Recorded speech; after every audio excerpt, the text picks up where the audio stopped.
Welcome to the Pharmacy Future Leaders Podcast with your host, Tony Guerra.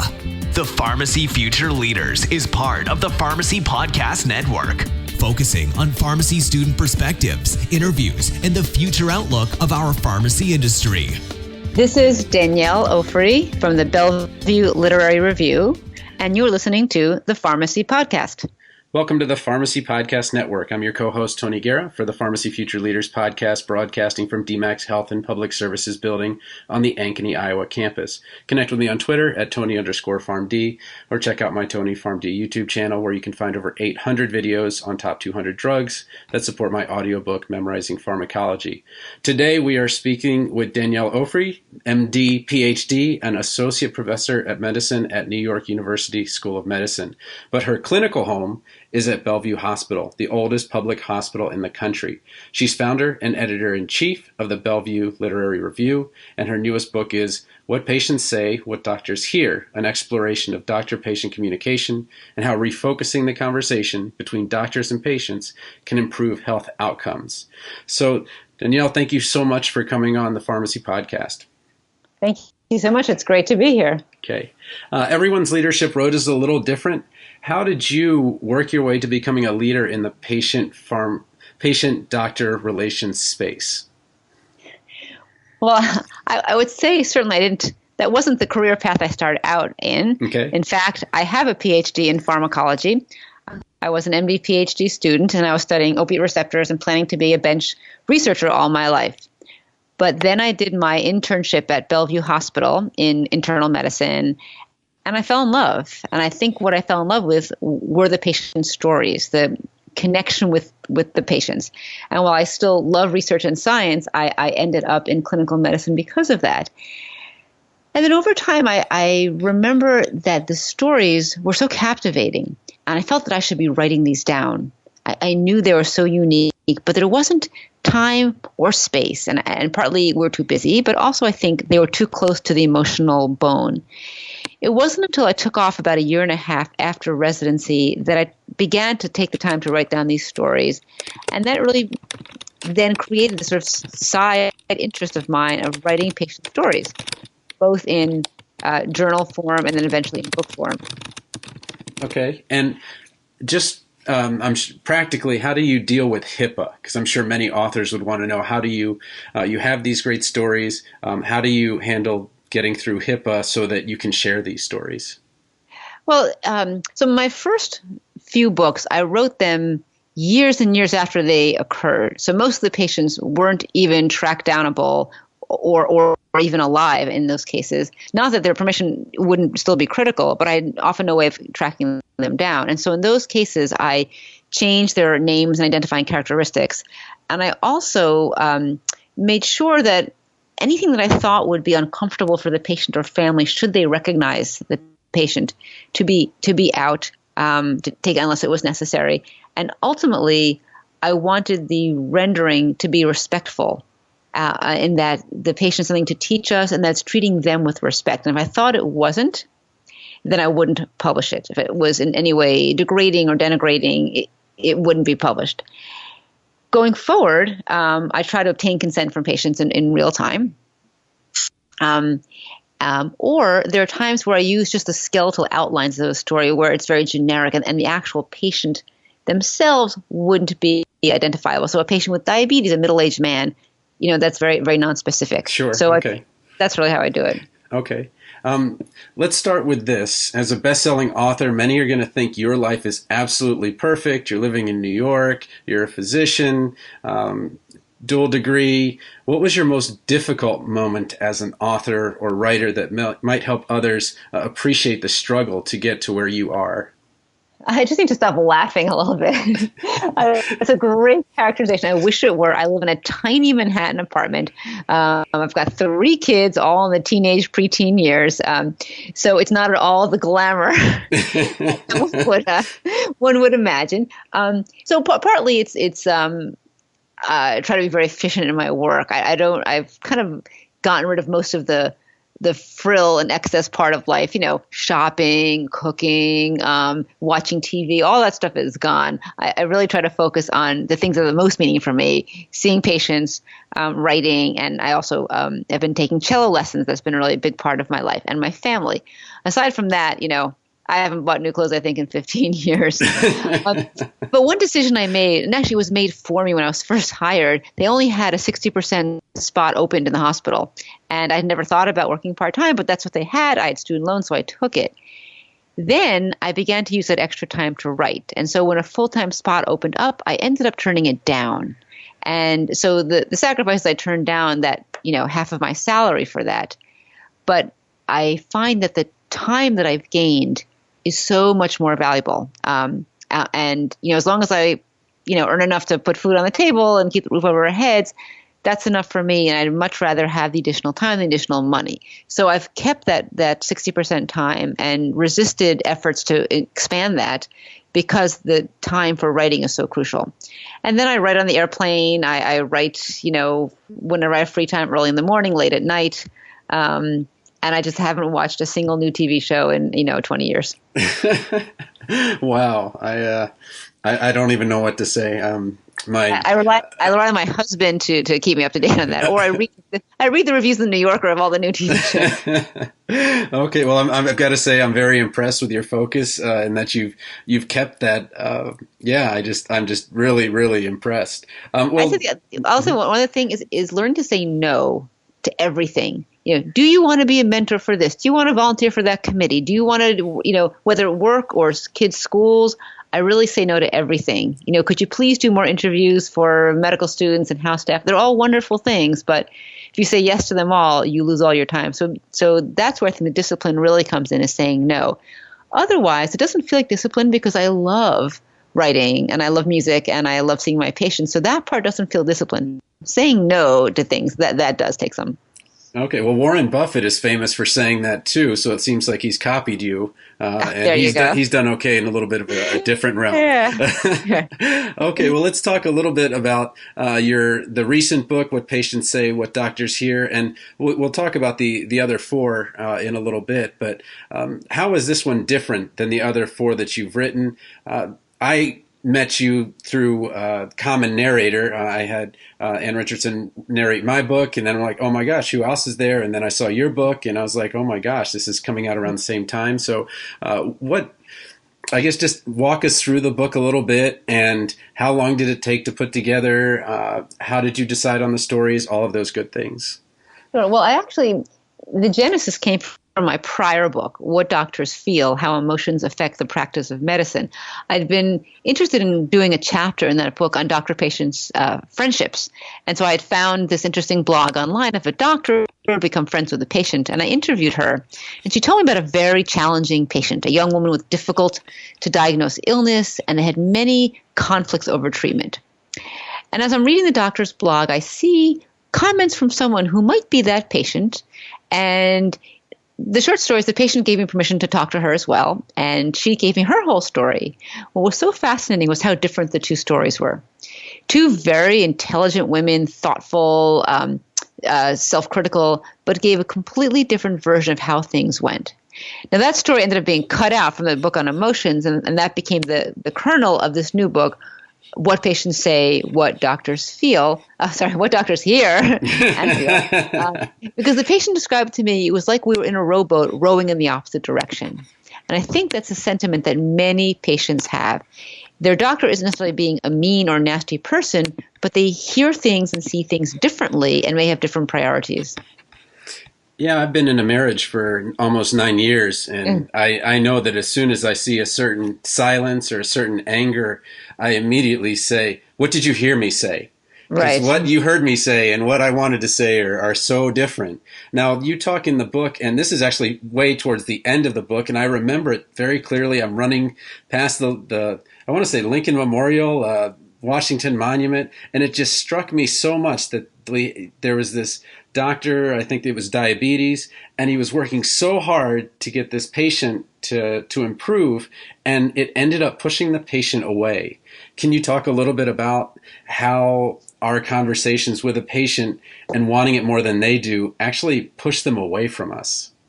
Because doctors and patients have different priorities. And with this doctor and patient pair, which was another interesting pair who I got to interview, who were both, again, thoughtful, intelligent, and no one was right or wrong. But there were different priorities. For the doctor, the diabetes was the most important thing. And for the patient, it was just one of many other things. And so when the doctor kept trying to get the patient to focus on the diabetes, the patient saw that as, irritating, goading, being kind of over-involved. And she then drew away because she really had other things. And she was feeling guilty about not doing as well in her diabetes as her doctor had wanted her to do. So I feel that we doctors only see patients at one tiny point in time, 15 minutes, 2 or 3 times a year. But the patients have their whole other lives going on, and there are competing priorities. You have this conflict, and the patient's getting pushed away and frustrated. What recommendations do you have to other health professionals to do a better job of listening? We say, well, you need to listen, but that's not necessarily, that's very general advice. What specific tips could you give someone as a health professional to do a better job of listening to the patient? That seems to permeate through your entire book. Well, one big area where I think we can make a concrete change is how we use the electronic medical record. The EMR, it's so overwhelming, and there's so much to do in there while we're with patients that it's natural that we are working on the EMR at the same time as we're talking to patients. I had a patient this morning, and it's very hard. I mean, I'd love to just talk all day with the patients and write my notes at night, but there are not enough hours in the day, so I have to use the computer while we talk. But I think that impedes conversation a lot. So I try to remind myself to take the first minute, just that first 1 minute, and not use the computer. Look straight at the patient, have a kind of full frontal communication. And I think having the first minute of being heard from the patient's perspective, that's actually a lot. And then I might say something like, oh, I don't want to miss what you're saying. Do you mind if I take notes while you speak? And then I kind of open up the computer. So then the computer becomes secondary. And that little investment in communication, I can hear what's really going on, because normally, as you know, we cut patients off in some like 10 seconds or 12 seconds. Depending on gender, yeah. Depending on gender. So a full minute is quite a bit of time to get your initial concerns on the table. But you've also made an investment in the relationship, and that will pay off as the patients will be more likely to trust you, be honest with you, tell you what's really going on. So that's my sort of number one thing that I tell caregivers in any format, is to try and take a minute to just do full eye contact communication. And then let's talk a little bit, how have any of the other books, besides maybe What Doctors Feel, does Medicine in Translation, Incidental Findings, or Singular Intimacies, do any of those feed into this book, or are those separate entities? Well, those three are a little bit more of medical memoir, writing the stories of patients I've worked with. But I think they do, in that those were the experiences of me hearing the patient's story. In some cases, it took many years for me to think about it fully and deeply enough to then write it down and examine my role in the story. So this was my sort of listening over a long period of time. And for many of them, I came to different conclusions years later. And I realized that if I had been a more astute listener, I might have tuned into those things earlier. So the conclusions I got by years of turning the story over in my head, writing, rewriting, revising, I try to take those into account when I listen now. So another thing that I suggest to caregivers and to myself is when I get stymied over a patient's inability to, for example, negotiate their diabetes, instead of, reading them the riot act about, oh, you're going to be blind and amputated on dialysis in a wheelchair, that kind of talk, I'll ask them, what's the hardest part about having diabetes? Because that question yields so much more information and so specific. And I feel if I'd asked those kind of questions earlier in my career, I think I might have done things a little bit differently. But it can bring up, because, I may think what I know, or what I think their challenges are, but the patient may have completely different ones. The cost of the medication, or the medication causes diarrhea or sexual impotence, or they're embarrassed by using the syringe in front of other people. There's so many other reasons that, we don't know, and we don't get if we just say, oh, you're taking your meds? Yes, no question. So it sounds like you're talking about maybe finding out what the patient's chief complaint is, which might not be what is the most pressing medical concern, which maybe a physician might think is the chief complaint or should be the chief complaint. Or maybe there's some kind of distance between those two somehow. Right. Okay. And I would say also is to find out more about the patient's life. And we, hear that advice all the time. But again, even a minute, just to, who they are, who do you live with, what do you do, what's your life? Because again, for many patients, the things in their lives are much more pressing than their hypertension. If they have an elderly parent, who is ill, or a child in another country who they can't communicate with or get to easily, these things really weigh on their mind. And if I don't, and I try to I write those down. That's one of the beauties of the EMRs. I can write down these important facts. And then the next visit I can say, how is your daughter in Ecuador doing with her breast cancer?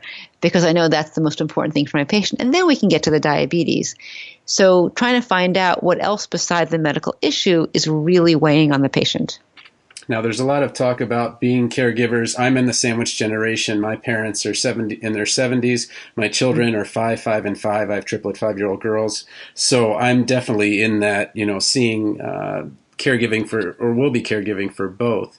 But tell me a little bit about when you're with the patient. I've heard that people use scribes. What made you choose or not choose to use a scribe while you're talking to them? It just sounds like it would make sense. Like you just call one up and they come right over and they're perfectly qualified. But if I had one available, we don't have them in our hospital. So I think it would be great in some ways because having someone do the writing. My only thought about the scribe is I worry about the intimacy. There's something very intimate about a doctor and a patient or a nurse and a patient together in a room. And often the patients talk about very difficult and personal things. Would having a third party in there impede that at all? I don't know, about that, but I do wonder how that might impact that. I would love if there was some mind reading device that could read my mind as I formulate my thoughts and just jot them down. That would be, we haven't quite gotten there yet. Okay. Well, maybe the nanobots will come soon, and then somehow the Apple Watch will be able to do that for us. You've done literary writing, you've done popular writing, and then I also saw that you edited a medical textbook, The Bellevue Guide to Outpatient Medicine. Not really how did you find time for it, you've kind of gone through that, but tell me about the 3 different mindsets between literary writing, popular writing, and then academic writing. Oh, yes, quite different. The textbook was a lot of fun to write. It was my first day that I showed up as an attending. They said, we're writing a textbook. You want to do a chapter? I'm like, sure, what's the book? And it was an evidence-based guide to outpatient medicine. So one thing I learned is be careful what chapter you write, because the only chapter left when I got there was anticoagulation. Oh. That, which was fine. Okay. I became the director of the Coumadin Clinic for about 10 years. So be careful what chapter you write. But it was so something liberating about writing academically for evidence-based medicine, because there could be an answer. Like find the data, get the numbers down. And so it was very enjoyable to take a mass of data and corral it into behavior and make it understandable. That was really fun. Literary writing, completely different, because then there's no right or wrong way to do it. It's making it work, and some part of it is artistic. There's no judge of it. Is it good enough? Is it nice enough? But you get to be more free and to really think about, I can change the point of view. I can do flashbacks. I can turn the story on its head. I can still keep it truthful, but I can move the beginning to a different part of the timeline. And often it's the revising process has much more in it than the actual writing, because then I often will, the first draft, just write the story in order as it happened. And then I'll take it in the revision process and play around. So for example, I did a piece in my first book about an M&M, morbidity and mortality round. Okay. And when I initially wrote the piece, I wrote the incident that happened, and then going to the M&M, and then reading the M&M, and I had my notes from the M&M so I could quote it exactly. Okay. But then I decided to intertwine the voices. So rather than doing it in order, I would say what happened, and then I could flip right to the M&M and then read how we, talk about them. So for example, in this particular situation, we had to intubate someone who was very difficult, and But the surgeon and I, we're both residents, were wrestling down this poor patient who was having a horrific night, trying to get this tube down. I remember how awful it felt. Like we were raping this man, and he was fighting and sputums flying. It's 3:00 in the morning. We're sweating. We're in the ICU. No attendings are coming to help us. And it was just an agonizing intubation. In the M&M, it's read as the patient was intubated with difficulty, period. And so you could see by contrasting, and the M&M, of course, was 3 weeks later, but putting them side by side was a way to show how different, we process things in medicine. Here's how it happened, this dramatic, horrible situation. Here's how we process it. So literary writing gives you the chance to do those sorts of things that will put other things, up into the, under the microscope. Popular writing, and that has to be a little different because they do have to find ways to convey medical knowledge, information, without being didactic.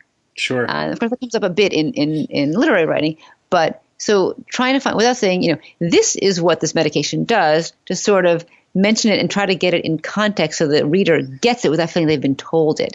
And that actually is quite a bit more difficult than it sounds. Diseases, medical processes, terminology, because you don't want to keep saying or keep putting footnotes, oh, this is what that is, this is what this is. So that's an interesting thing. And then the popular reader also wants a take-home message in a way that a literary reader doesn't necessarily want. So I have to get something to come from that. And again, I don't want to say, okay, here's the moral, take your medications at 8:00 in the morning, but to try and have it come across without being pounded in. Okay, I've heard a number of poets have, in their writing workshops, what they'll do is just cut off the last sentence so that you don't steal the punchline from the reader. Exactly. Now, your writing reads like a who's who. You write regularly for the New York Times. Your essays have been in Los Angeles Times, Washington Post, Atlantic, Slate, New England Journal of Medicine, Lancet, CNN, National Public Radio. Just for the authors out there, how does that happen for someone? Okay, well, it goes bit by bit, and people write all the time and say, oh, how can I get into the New York Times, or can I have your editor's email? Of course, you can't give out, but that doesn't happen first. I mean, really, I started by publishing in literary magazines, much like the Bellevue Literary Review, and I encourage beginning writers to really make good use of these journals. They're fantastic resources. They're staffed by people committed, to writing and publication who are usually paid nothing. And these are great ways to get your first bits of writing published. I also recommend entering their writing contest because winning a contest is a great way. When I won a contest with a literary journal, agents call, people see it. So those are very helpful. And then once you have publication credits, then you can start submitting to larger, mainstream media because you have something behind you. But it takes some time. I mean, for me, the New York Times came by invitation, but partly because they had read my work elsewhere as you gradually go up the publication ladder and invited me to write. And so each place you publish, someone else may see it. And, keep a thick skin. I mean, my pile of rejections was so thick. And in fact, and your, fledgling writer listeners may appreciate this, I once had a piece that ended up actually in Best American Essays. And I got an email from a college professor in some English department somewhere in the Midwest saying, I love your essay, I use it in my teaching, blah, blah, blah. John Doe, professor of English, their college, editor of the college literary journal. And I recognized the name of the journal. I went back, and of course I'd submitted there, and I'd gotten rejected for the very same essay. Now, he hadn't been editor then, but what was so interesting is I had the rejection, and they had put these yellow sticky posts on there saying, really dull piece, reads like a clinical case. So it's very subjective. So don't take the rejections personally because it depends who's reading it, what day of the week, what else they have ready for publication. So every rejection is really subjective, and just keep going, submit to multiple places and be very patient. But it does eventually, if the writing's good, someone will eventually pick it up. Okay, well, let's talk a little bit about, I was at the Examine Life conference down here in Iowa City. It's only 2 hours away, so an easy drive over. And I met Ken Brown, who I believe created the documentary that you're in, Why Doctors Write. Can you tell me a little bit about how you met him, or how he contacted you, and how you got started with that project? Because that seems really engaging. He did contact me, and I've forgotten how he came across my work. But he wrote to me sort of out of the blue saying he's doing this documentary. Would I be interested in participating? And it sounded like a lot of fun. So I introduced him to one of my favorite, in fact, my longest term patient who I had since I was an intern. And I will not tell you how long ago that was. But this patient was discharged after having an MI, a heart attack, with a little discharge summary, any new MD in clinic. And I was just, picked up the random chart. I was an intern, and we're still together all these years later. We joke we've outlasted healthcare reforms, various presidents, our friends' marriages, clinic redesign. We're still together. Oh my goodness! And so we got to do this together, which was so much fun. He loved it. I loved it. Sort of tell our story together, and it's a wonderful. It's the documentary is still in progress as they're adding more and more parts to it. But there's so many interesting, I think, aspects of why doctors write, how doctors learn about writing, what's the role of medical humanities in education and patient care. So there's much coming from Ken Brown. Yeah. Well, that actually segues into the TED Talks. I watch TED Talks religiously. I love them, but I've never actually talked to someone who did a TED Talk to tell me what it was like. So can you tell me the story of, how do you get to a TED Talk? What's it like, getting there, actually like parking the car, getting in there, getting up on stage, getting off of stage? I guess I have this Hollywood image of it, and I feel like it might not quite be that. But tell me about the Deconstructing Perfection TED Talk first. Sure. So again, those were both by invitation, I guess, because people start to see your published work. So they contacted me. I was thrilled and absolutely honored. But it was a very hard process. We worked together. They're very hands-on editors. I would say more than almost any other thing that I've done, where we hammered out an idea, and then I worked on this, and I would say we did 50 iterations of the piece. Yeah, 50? Easily. They were 50. Wow. Very hands-on. And then we did practice sessions and read, and we still modified it. We'd meet with often a bunch of TED speakers together and do a session where 8 or 10 people would work on their talks. We get feedback. People from TED were there, the other speakers. So it was a very long and detailed, involved process. And then, of course, I'd memorize the whole thing. Really kind of speaking, and it's a very tight time schedule, 11 or 12 minutes. So you can't just ramble on. You really need to know what you're going to say. So that was pretty hard too, to memorize, all those pages and work on that. So it was many, many hours of work went into that, but really fun. I can't tell you about parking the car because I'm from Manhattan. I don't own a car. Okay. But I took the train. But that was really fun. And once we were there, you were really treated nicely, and someone takes care of really all the details. It was the TED Med conference, extremely well organized, and someone just takes care of everything for you, down to hair and makeup for getting on stage and your time scheduling. That was it was so nice, working in a city hospital where I do everything for myself. It was really nice to have someone sort of take care of the details for at least 24 hours in my life. And then really fun. It was very fun to be on the stage. And the audience is really nice. They're very attentive. And then later on, after the talk, there's no Q&A during the talk, but afterwards there's lots of time for Q&A. And that was really wonderful. Meeting other speakers, seeing them evolve in their talks was a lot of fun. And then tell me a little bit about the audience. And as I saw you up there, every once in a while you'd get this great response, and then there were some parts that didn't get a response. How do you respond when you're getting the responses, or how did you work with the audience, especially with that second TED Talk, the Fear, a Necessary Emotion for Doctors, because that was a bit of a longer one, and you had real highs and lows, and I'm like, it's like I'm watching this drama go up and down. Can you tell me a little bit about that? Sure. It's so crucial to have the audience response. When people, and sometimes the response is laughing, sometimes it's sort of looking at you, staring straight at you if they're caught, in a dramatic moment. It's impossible to do this to a blank room, because it's a synergistic process. And the more the audience seems engaged, the better you can get as the speaker. And for me, I find it works so well, which is why I don't use PowerPoint in any of my lectures.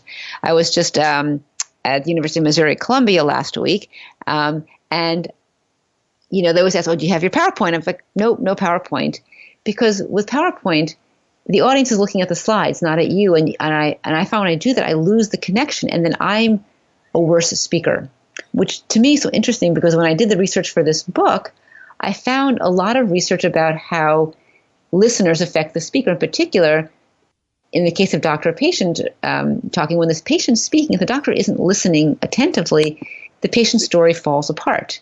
And that, of course, can have all kinds of ramifications, medical error, misdiagnosis. But even as a public speaker, when my audience isn't connected, my story falls apart. Like if the students are like on Facebook and they're, I do a worse job. So getting rid of PowerPoint was a really good way of trying to maximize the audience and interaction. And when I feel like that, I say something that I think is funny, there's no reaction. Oh, that's a really tough moment. And then I go back like, that line does not work. It's not resonating with people. And whereas some lines, people laugh like, that wasn't funny, but they seem to have found it funny. But it definitely, it helps so much to have an engaged audience. We want to keep this to about 30 minutes. Most people listen to it on their drive time between 6 and 9 in the morning. But I do want to, since it's the Pharmacy Podcast, I'm a pharmacist. How do you recommend that pharmacists work with physicians? This new group of students, the interprofessional bit is in the accreditation documents. Nurses or nursing students, medical students, pharmacy students are working well together, playing nicely. But how do practitioners that are out there do a good job of working with physicians? What recommendations might you have? Oh, I love when the pharmacists call me because they always have relevant, important information. The rare time where a call is for something that, they could have known themselves, that can be frustrating. But it's rarely the case. Honestly, the pharmacists have so much information about the patient and the medications they're taking that I appreciate their calls. It makes my life so much easier when the pharmacist calls and says, hey, this patient's also taking this from another doctor. You may not know that. Or the patient's got, 2 conflicting prescriptions here, and I may not have noticed the drug interaction, partly because, we get those little alerts, but we get, 100 of them per patient. Alert fatigue. Often, we can't, there might be one important one, but there's 500, alerts about how alcohol pads and Coumadin interact, and I have to ignore them. The EHR. There is no prioritization of this. Disable copy and paste. Yeah, I know. So I really, because almost always it's meaty clinical information, and that is such a help. The other thing I often don't know about is cost. And they'll say, oh, this is not covered. This costs X amount. What frustrates me is I'll get, usually it's from the pharmacy, the pharmacist saying, this medication needs prior approval. And I'm saying, could you just tell me which other one is covered by the insurance? Like, that's what I really wanted to do. I have to go sit and look in the formulary. If you know which it is by this insurance, just tell me, I'll just switch it. I'd love for that to come with the prior authorization request. So you're talking about when this is even going into the classroom, where if someone comes to you with a problem, make sure you come to me with 2 or 3 solutions so that, we can just hammer it out right now. Right. Because in general, it's rare that I insist on this one medication above all others. Listen, this is the PPI that I know. And if Nexium isn't covered, I don't know it's not covered. So I don't want to put it. I just want to know which PPI is covered. I'm going to go with omeprazole. That's fine. Just give me something with a Prazole ending. Yeah. Just tell me which one is covered in that formulary, and I will change it. And, I'll be your best friend for life. Awesome. Well, I just have 3 quick hit questions at the end here. What's the best daily ritual to keep your work on track? The best ritual. For me, playing cello every night. Having that hour of nothing with medicine, nothing with writing, nothing with patients or kids or anything, of just focusing on something that is more pure, is clearing of the mind and restorative of the soul. And then I can wake up the next morning and get back to medicine and writing and my kids. And they were patient with you as you were getting to become a good cello player? The beginning of the string instrument is pretty painful, but yes, they were very patient and remain patient because it never gets great. Okay. You've had a lot of careers, or not necessarily a lot of careers, but a lot of different aspects and facets to your career. What's the best career advice you ever received or have given? Well, I would say being open to the unplanned, because I didn't plan any of this. And when I decided to take a 1.5 years off after medical training, every one of my advisors said it's a bad idea. You'll lose your medicine, you'll lose your connections, you'll never get back into academic medicine. I went anyway, and it was the most amazing thing to go on a different path. And then the writing career opened up to me, and the editing career of a literary journal. I hadn't planned on that, but if I'd stayed on the straight and narrow path that I'd been marching on since I was, 21 years old, I would have missed all of this. So be open to serendipity. And the last question, what inspires you? My patients, it's endlessly interesting. And whenever I hear people talk about getting burned out in medicine, or students, or senior doctors, I try to refer them back to thinking about the beauty and joy of being privileged to be in people's lives and hear their stories. I mean, listen, you could be in a cubicle working with spreadsheets, and widgets all day, but we get this amazing privilege of being in people's lives and with tools to potentially make people's lives a little bit better. What could get better than that? Yeah, it sounds like you're making lives a lot better. Well, thank you so much for being on the Pharmacy Podcast. You're very welcome. And I invite people to check out the Bellevue Literary Review. I also post all my articles on my website, danielleofri.com. And I keep a little email list if you're interested in articles about communication or medical humanities. There's a place to sign up there if you'd like. Sounds good. We'll put that on the show notes. Thanks so much. Thank you. Have a great day. Okay. Thanks for listening to the Pharmacy Future Leaders Podcast with your host, Tony Guerra. Be sure to share the show with the hashtag Pharmacy Future Leaders.